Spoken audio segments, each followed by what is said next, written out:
한 시대가 끝나고 새로운 시대가 시작되는 것, 그것을 성경에서는 대체적으로 한 사람의 죽음과 연관해서 시작을 하고 있습니다. 여호수아서에서도 모세가 죽은 후에 대해서 이야기를 하고 있고, 사사기의 시작은 여호수아가 죽은 후의 일들에 대해서 이야기하는 것처럼 오늘 본문 1장 1절에서는 사울이 죽은 후에라는 말로서 이제 사울의 시대가 끝나고 다윗의 시대가 시작됐다는 사실을 알려주고 있습니다. 새롭게 시작된 다윗의 시대, 이 시대는 어떻게 전개되고 또 이 시대는 어떻게 다스려질 것인가, 그것을 보여주는 장면이 오늘 다윗에게 사울의 죽음을 알리고 그 사울의 죽음을 알린 자를 다윗이 어떻게 처리하는지를 통해서 보여주고 있습니다.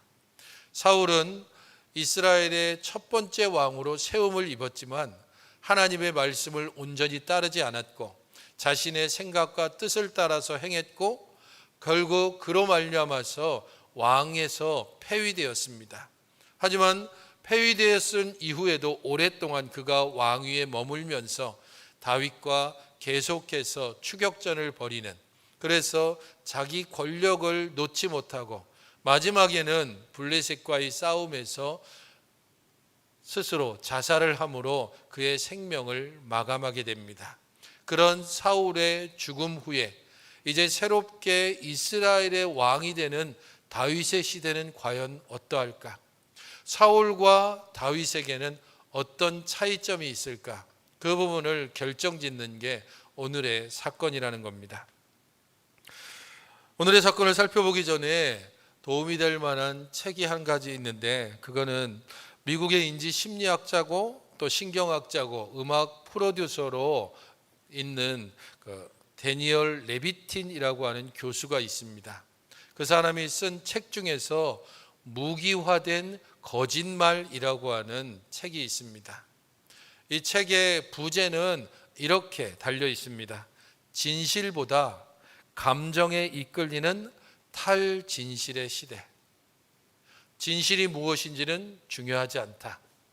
내 감정을 자극하느냐 혹은 내 감정이 이끌리느냐, 그것에 따라서 진실과 상관없이 거짓에 함께 동행할 수 있는 시대, 그런 탈진실의 시대를 우리가 살고 있다는 것을 이 책은 이야기합니다. 이 책은 가볍게 이야기로 시작을 하고 있습니다. 가령 거짓과 관련해서 이런 예화를 듭니다. 어떤 책임자가 자기 밑에 있는 수많은 텔레마케터가 있습니다. 그 텔레마케터 중에서 많은 성과를 거둔 한 사람을 추켜 세우면서 많은 사람들 앞에서 이렇게 얘기합니다. 이 텔레마케터는 하루에 1000건이나 구매를 성사시켰습니다. 이 사람은 하루에 무려 1000건이나 계약을 완료했습니다. 그러니까 여러분들도 열심히 노력해서 이 사람과 같은 성과를 내십시오라고 말하는 겁니다. 하지만 이 책임자의 말은 조금만 생각해 보면 거짓이라는 것을 분명히 알 수 있습니다. 왜냐하면 가령 텔레마케터가 자기 고객의 전화번호들, 무수히 많은 전화번호가 있겠죠. 거기에 전화를 걸고 고객이 전화를 받고 자기 물건을 소개하고 그 사람이 거기에 대해서 그래 내가 살게 라고 얘기하고 그에 따른 어떤 신용카드 번호를 알려주고 이런 과정을 거치는데 최소한의 시간들이 듭니다. 그리고 1000번 전화했는데 1000건이 한 번도 거절되는 것 없이 다 된다고 했을 때에도 실제적으로 하루에 1000건을 성사시킨다는 것은 도저히 불가능합니다. 이런 경우를 거짓이라고 말하기보다는 이런 경우는 과장이라고 말합니다. 무언가에 사람들을 격려하거나 혹은 어떠한 분위기를 좀 만들기 위해서 때로는 거짓으로 과장하는 경우가 있습니다. 이런 경우는 어떤 사람에게 특별한 해를 끼치지 않습니다. 듣는 사람도 저거는 좀 너무 과장이 심한데 이 정도로 그 거짓을 충분히 파악할 수 있습니다. 그 정도쯤은 그냥 웃으면서 넘어갈 수도 있다는 겁니다. 하지만 이 거짓이 조금 더 커지고 그리고 조금 더 악한 요소를 담고 있는 경우를 저자는 무기화된 거짓말이라고 이야기합니다. 거짓이 무기가 되어서 다른 사람들에게 해를 끼치고 혹은 다른 사람들의 목숨을 빼앗을 수도 있다는 겁니다. 그 예를 한 가지로 들고 있는데 여기에서 들고 있는 예가 제2차 걸프 전쟁입니다. 1차 걸프 전쟁을 승리로 이끌고 얼마 지나지 않아 2003년도에 2차 걸프 전쟁을 일어났습니다. 이라크를 대상으로 한 이 전쟁으로 무수히 많은 사람들이 목숨을 잃었고 수많은 건물들이 파괴됐습니다. 미국이 이 부분에 대해서 내세웠던 그러한 명분은 이겁니다. 이라크 안에 대량 살상 무기가 있으니까 그것을 폐기해야 된다. 특별히 생화학 무기가 있으니까 이것을 폐기한다는 겁니다. 두 번째는 테러 지원을 하고 있기 때문에 그것을 중단시켜야 된다는 것이고, 세 번째는 이라크 국민들을 억압하고 있기 때문에 그 사람들을 민주적으로 만들기 위해서 그 정치를 새롭게 만들겠다, 이런 명분을 내세웠고 여기에 무려 35개국이 동참을 했습니다. 제2차 걸프 전쟁은 그렇게 좋은 명분을 가지고 시작됐지만 전쟁이 끝난 후에 이라크 내 어디에서도 대량 살상 무기나 생화학 무기는 발견되지 않았습니다. 물론 다른 명분들은 어느 정도쯤 명분이 있지만 실제로 가장 먼저 내세웠던 이 명분은 사실이 아님이 나중에는 충분히 밝혀졌습니다. 그러므로 인해서 실제로 가지고 있었던 원유를 확보하고 원유 수송로를 보호하기 위한 그러한 것을 속셈을 숨기고 겉으로 내세웠던 명분, 이것을 바로 무기화된 거짓말이라고 이야기하는 겁니다.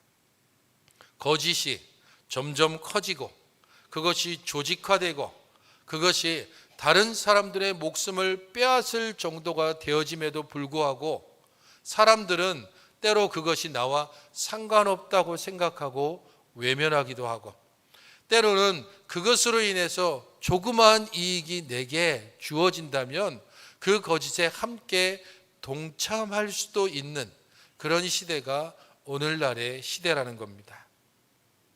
그런 시대 가운데서 우리들이 어떻게 살아야 되는지, 물론 이 저자는 그런 가운데서 어떻게 우리가 거짓에 속지 않아야 되는가라는 해법들을 여러 가지로 제시하고 있지만 우리는 이 책을 보면서 이런 생각을 해야 합니다. 이렇게 거짓이 일상화되어 있는 시대 가운데 과연 그리스도인들은 어떻게 살아가야 되는가? 믿는 자들은 과연 이러한 탈진실의 시대에 어떻게 진리를 붙들고 살아갈 수 있을 것인가를 생각해야 한다는 겁니다. 그리고 바로 그 방법을 오늘 본문에서 함께 찾아볼 수 있습니다. 1절을 함께 읽어보겠습니다. 1절입니다. 시작.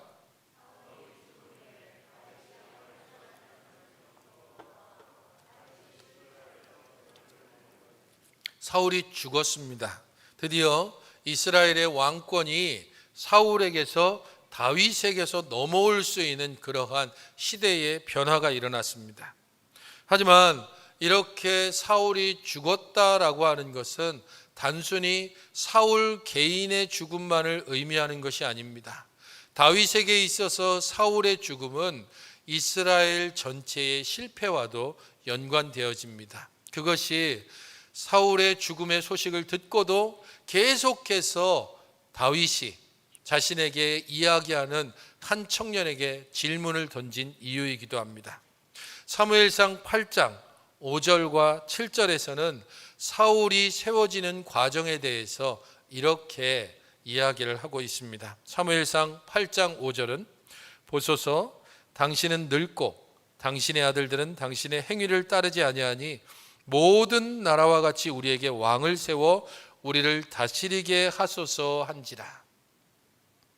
이스라엘 백성들이 사무엘에게 왕을 요구하는 장면입니다. 사무엘이 이로 인해서 하나님께 기도하자 하나님께서 사무엘에게 이렇게 답을 주십니다. 사무엘상 8장 7절입니다. 같이 한번 읽어보시겠습니까? 시작.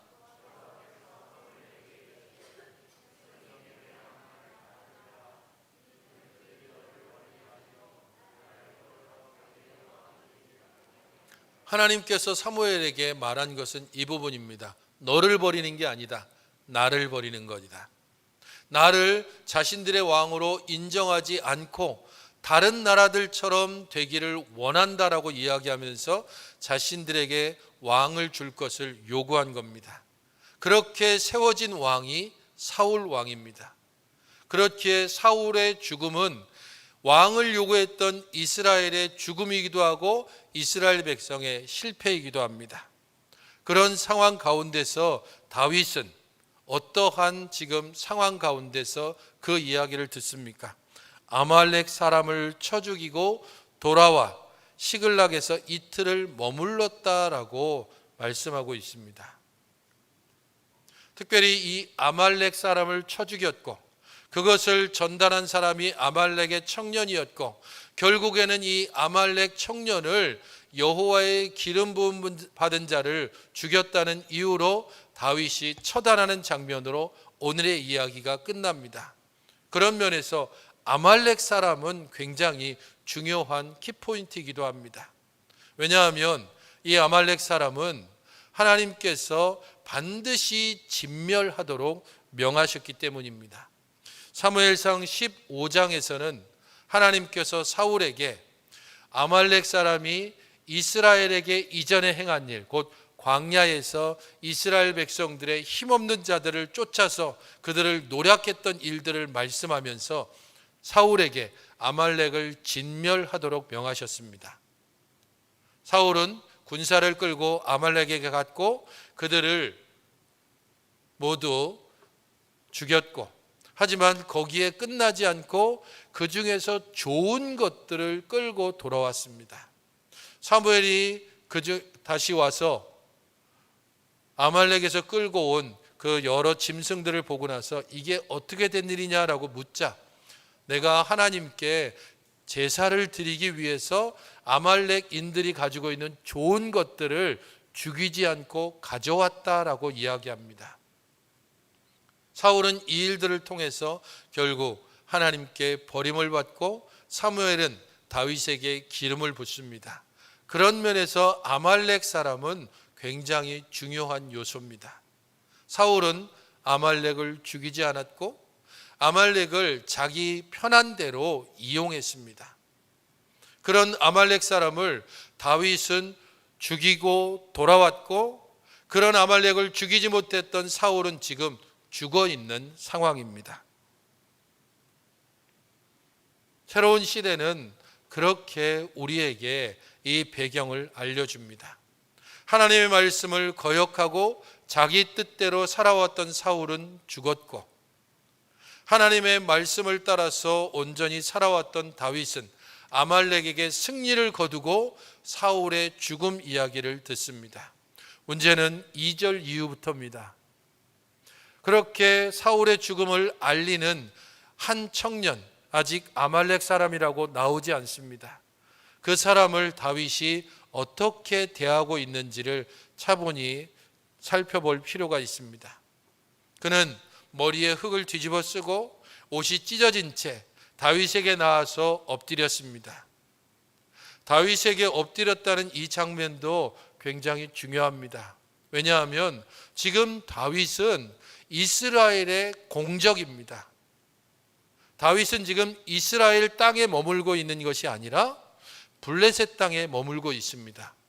사울이 죽은 이유는 이스라엘과 블레셋이 전쟁을 했기 때문입니다. 자칫 다윗도 블레셋의 편에 서서 이 전쟁에서 사울과 함께 전쟁을 할 수도 있었습니다. 하지만 블레셋 장수들이 혹여라도 다윗이 이 전쟁에서 중간에 배신해서 자신들을 칠까 염려돼서 다윗은 이 전쟁에 참여할 수 없다 그렇게 했기 때문에 다윗은 전쟁에 참여하지 않았습니다. 이스라엘에게 있어서 다윗은 추대할 수 있는, 그래서 우리들의 왕으로 높여 부를 수 있는 왕이 아니라 자신들과 대적에 있는 블레셋의 편에 선 매국노와도 같습니다. 그런 다윗의 앞에 이 한 청년이 엎드렸습니다. 자신의 군주로 혹은 왕으로 지금 대접하고 있는 겁니다. 그런 그에게 다윗이 묻습니다. 3절입니다. 너는 어디서 왔느냐? 네 소속이 어디인지 혹은 내 신분이 어디 있는지를 묻는 질문이기도 합니다. 군복으로 보거나 혹은 여러 가지 상황으로 봤을 때 충분히 이스라엘과 블레셋의 전쟁 가운데서 나온 사람임을 다윗이 짐작할 수 있었을 겁니다. 하지만 보다 분명히 알기 위해서 다윗은 묻습니다. 너는 어디서 왔느냐? 그러자 그가 자신이 있던 곳을 말합니다. 이스라엘 진영에서 도망해서 왔습니다. 이 말은 뭘 얘기합니까? 저는 탈영병입니다 라는 말입니다. 전쟁 중에 저는 도망쳐 왔습니다. 전쟁에 도망치면 어떻게 될까요? 군법으로 곧바로 사형을 집행할 수 있습니다. 이 사람도 그거를 모를 리가 없습니다. 그럼에도 불구하고 너무도 떳떳하게 이스라엘 진영에서 도망하여 왔습니다 라고 말합니다. 그가 이렇게 떳떳하게 말하는 이유가 뭘까요? 사울과 다윗의 관계 때문입니다. 사울이 얼마나 다윗을 집요하게 쫓아왔고 결국은 다윗이 그것 때문에 블레셋의 망명에서 이스라엘의 대적이 된 상황입니다. 그런 가운데서 이스라엘 진영에서 내가 도망했습니다라고 이야기하는 것은 나는 당신 편입니다. 당신이 블레셋에 망명한 것처럼 나도 블레셋에 망명할 수 있는 그런 사람입니다. 당신이 자기의 유익을 따라서 이렇게 다른 편에 섰던 것처럼 나도 내 유익을 따라서 이곳에 왔습니다. 그렇기에 탈영병이라는 것을 떳떳하게 말하고 있습니다. 다윗이 또 묻습니다. 일이 어떻게 되었느냐? 너는 내게 말하라. 상황을 분명하게 파악하고자 하는 질문입니다. 물론 염려가 충분히 될 겁니다. 실제적으로 이스라엘의 그 병력으로 블레셋과 전면전을 벌여서 이길 수 없다는 것을 다윗도 알고 있습니다. 그런 상황에서 일이 어떻게 되었느냐? 너는 내게 말하라라고 덧붙입니다. 너는 내게 말하라라고 하는 이 말은 간절함이 들어있는 말입니다. 너는 부디 나에게 알려다오라는 의미입니다. 내가 이 상황을 지금 염려하고 굉장히 걱정한다는 그러한 다윗의 마음이 담겨 있습니다. 하지만 청년은 이렇게 대답합니다. 군사가 전쟁 중에 도망하고 엎드려 죽은 자가 있고 사울과 요나단도 죽었습니다. 아주 차분히 이야기합니다. 나 혼자 도망한 게 아닙니다. 수많은 사람들이 도망했습니다. 그것으로 자기의 탈영을 합리화합니다. 수많은 사람들이 엎드려 죽었습니다. 이 전쟁이 얼마나 끔찍했는지를 말해줍니다. 그리고 그 최종적인 결과로 사울과 요나단도 죽었습니다. 당신이 정말 듣고 싶은 게 이거 아닙니까? 사울이 죽었습니다.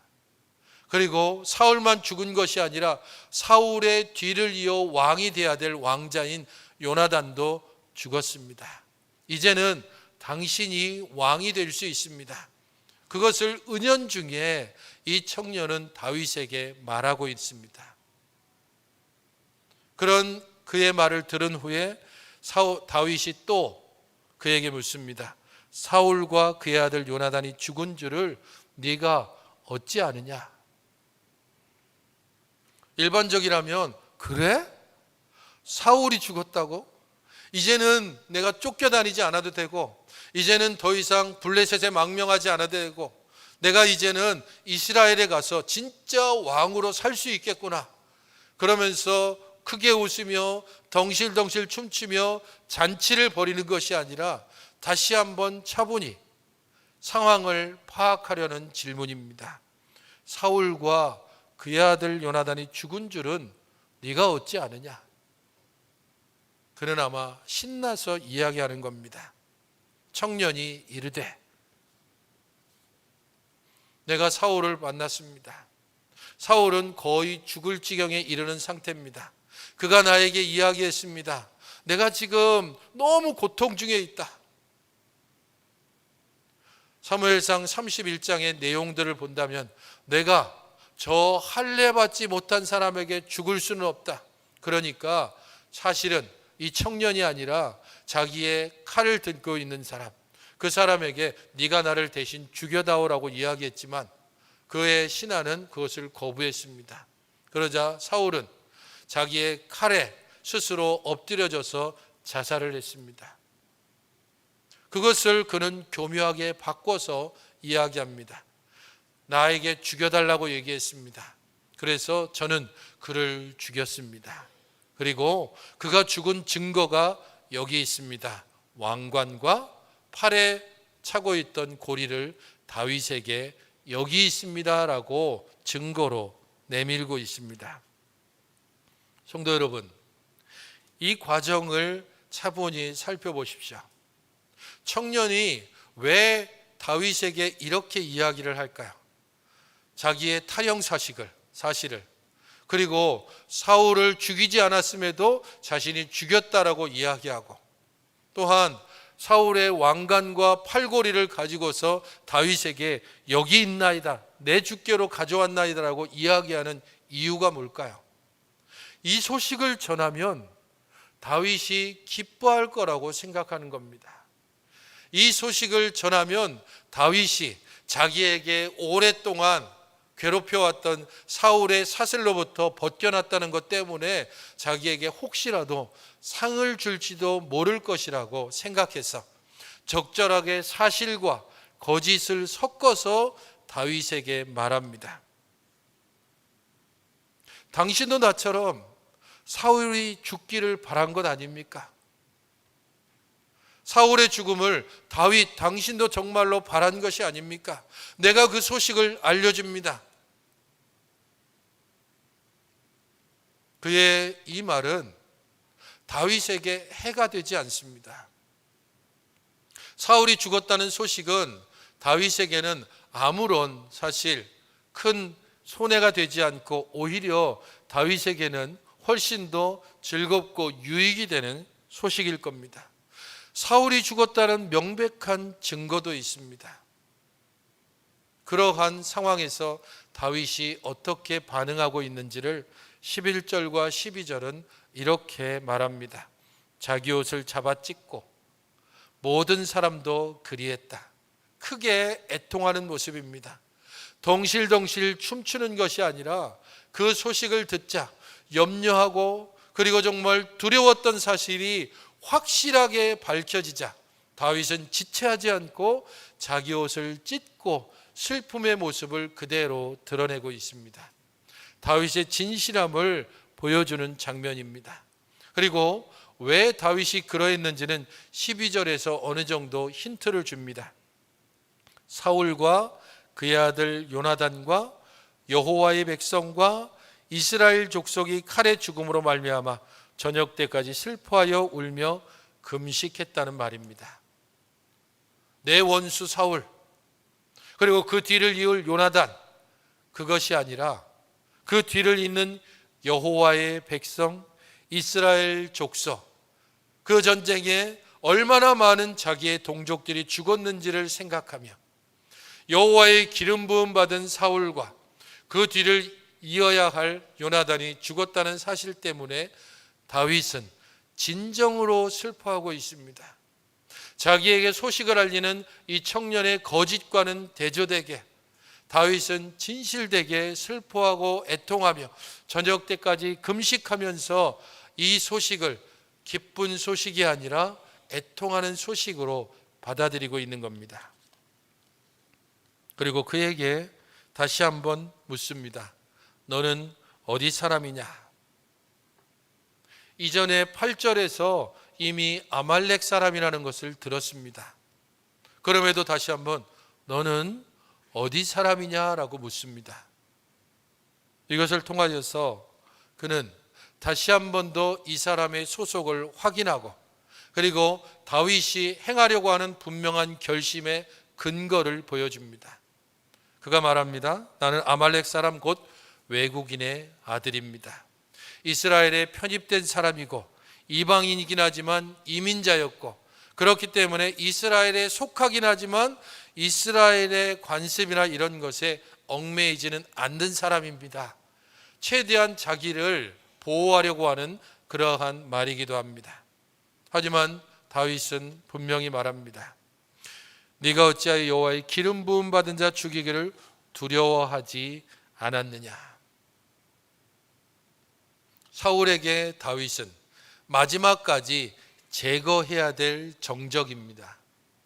하지만 이 말을 통해서 다윗에게 사울은 여호와께서 세우신 왕이라는 사실을 다윗이 한 번도 잊어버리지 않았다는 것을 알게 해줍니다. 그것을 잘 보여주는 장면이 사무엘상 26장 9절 10절입니다. 사울을 죽일 수 있는 그 상황에서 다윗은 이렇게 자기 부하에게 말합니다. 다윗이 아비새에게 이르되 죽이지 말라. 누구든지 손을 들어 여호와의 기름 부음 받은 자를 치면 죄가 없겠느냐. 여호와께서 그를 치시리니 혹은 죽을 날이 이르거나 또는 전장에 나가서 망하리라. 죽일 수 있는 기회가 있었지만 그렇게 하지 않은 것은 여호와께서 기름 부어 세웠기 때문이다. 그것을 진리로 붙잡고 다윗은 살아왔고 그렇기 때문에 사울의 죽음을 알리는 이 청년의 말에도 여호와의 기름 부은 자를 그가 죽였다는 사실을 언급하면서 내 피가 내 머리로 돌아갔다라고 선고하고 있는 것입니다. 다윗은 한 번도 진리를 떠나지 않았습니다. 자신에게 유리하고 불리하고를 따지지 않습니다. 하나님의 말씀이면 그것을 붙잡고 죽일 수 있는 기회에도 그것을 피했고 자기에게 유리한 소식을 거짓으로 아뢰고 있는 아말렉 청년의 거짓에 함께 동참하지 않았습니다. 적어도 다윗이 이 사람의 말이 거짓이다라고 그렇게 분명히 인식해서 그를 죽인 것은 아닐 겁니다.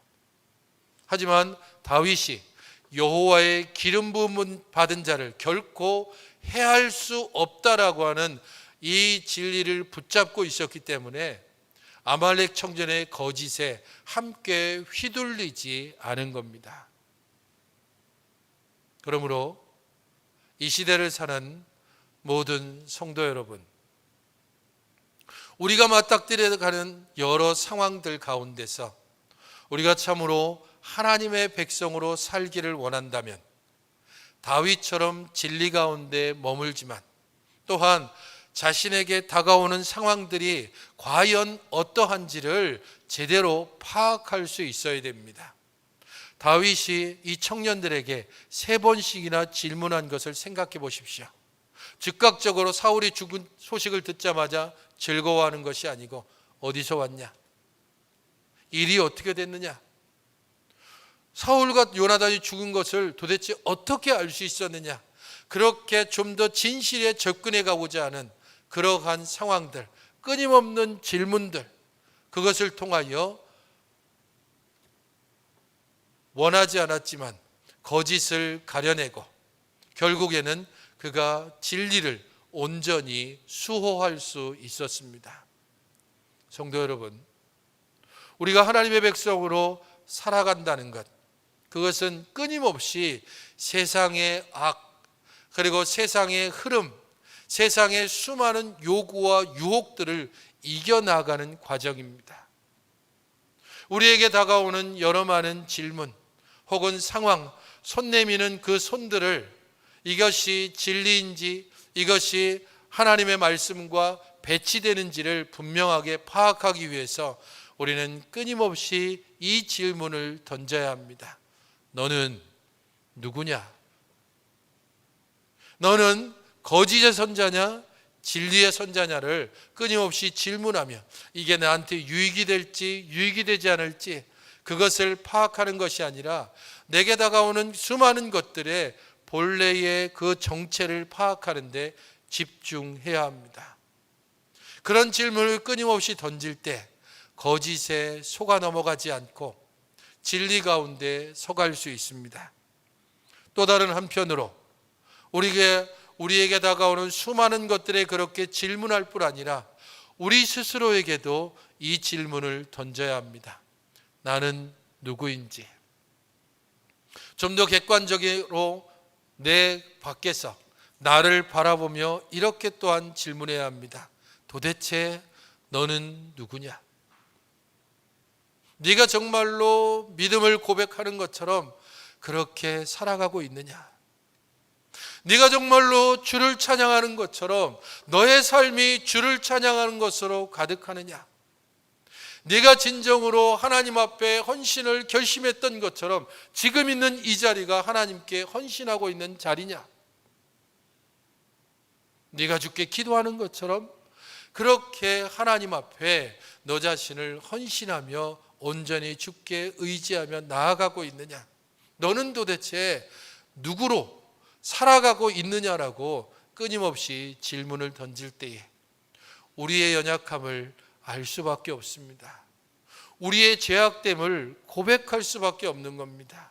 그래서 하나님을 더욱더 의지하게 되는 것이고 하나님의 말씀만을 붙잡을 수밖에 없는 우리의 모습을 고백하게 됩니다.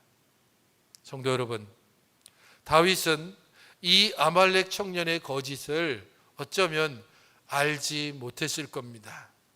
그러나 그는 자신에게 다가오는 수많은 상황과 여러 가지 손 내미는 것들에 대해서 무엇인지 어떤 것인지 그리고 그 상황이 실체가 어떤 것인지를 끊임없이 질문해 보므로 하나님의 말씀의 진리 가운데 머물고 결과적으로 아말렉을 진멸하라고 하는 하나님의 말씀을 거짓으로 자기에게 다가오는 이 아말렉 청년을 죽임으로써 성취했습니다.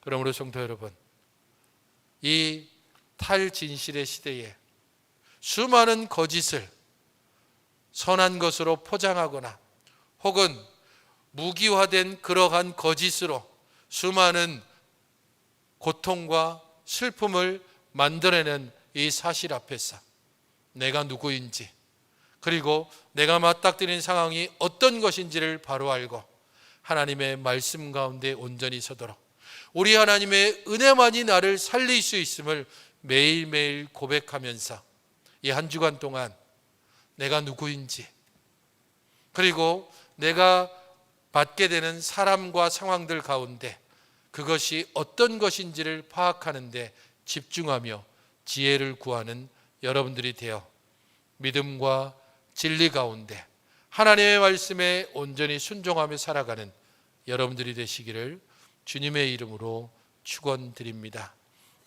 아버지 하나님, 저희 모든 심령들을 주의 은혜 가운데 붙잡아 주셔서 하나님이 우리에게 말씀하고 명하시는 것들을 바르게 깨달아 살게 하여 주시옵소서. 다윗이 거짓에 속지 아니하고 하나님의 말씀과 진리 가운데 온전히 서 있으므로 그가 앞으로 통치하게 될 이스라엘이 하나님의 정의와 하나님의 말씀으로 다스려질 나라임을 온전히 알게 했습니다. 주님, 저희들도 또한 하나님의 말씀 앞에 머물러 하나님의 뜻에 온전히 순종함으로 우리의 살아가는 모든 삶이 하나님 앞에 드려지는 아름다운 예배로 살아갈 수 있게 하여 주시옵소서. 주 앞에 이 성찬을 받음으로 또한 우리가 하나님의 은혜를 의지할 수밖에 없는 자임을 다시 한번 깨닫게 하시고 주께서 우리에게 힘 주시며 먹이시며 능력 주시는 자임을 오늘 함께 성찬에 참여하며 그 가운데서 온전히 고백해 하여 주시옵소서.